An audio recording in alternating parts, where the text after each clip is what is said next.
மே 7 வியாழக்கிழமை தளபதி விஜய் தமிழ்நாட்டினுடைய முதலமைச்சரா பதவியேற்க போறாரு.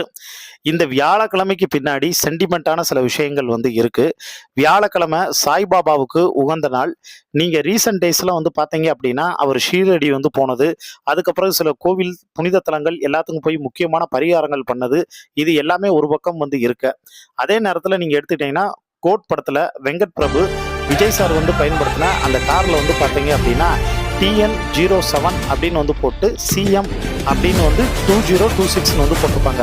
அதாவது மே 7ஆம் தேதி சிஎம் 2026 அப்படிங்கிறது மாதிரி அந்த விஷயங்கள் இருக்கும். இது எல்லாமே கோயின்சிடென்டா நடந்ததா, இல்லை இதுக்கு முன்னாடி ஸ்கெட்ச் போட்டு பக்கா இது ப்ரீ பிளான்டா அப்படின்னு ரசிகர்கள் முதற்கொண்டு எல்லாருமே இப்போ பயங்கர கன்ஃபியூஸ்டா வந்திருக்காங்க. இது எல்லாத்தையும் தாண்டி இவர் ஜெயிச்ச வெற்றி சாதாரண வெற்றி இல்லைங்க. வரலாற்றுல பார்த்தீங்கன்னா தமிழ்நாட்டையே புரட்டி போட்ட வெற்றி. எம்ஜிஆரையே ஓவர்டேக் பண்ணிட்டாரு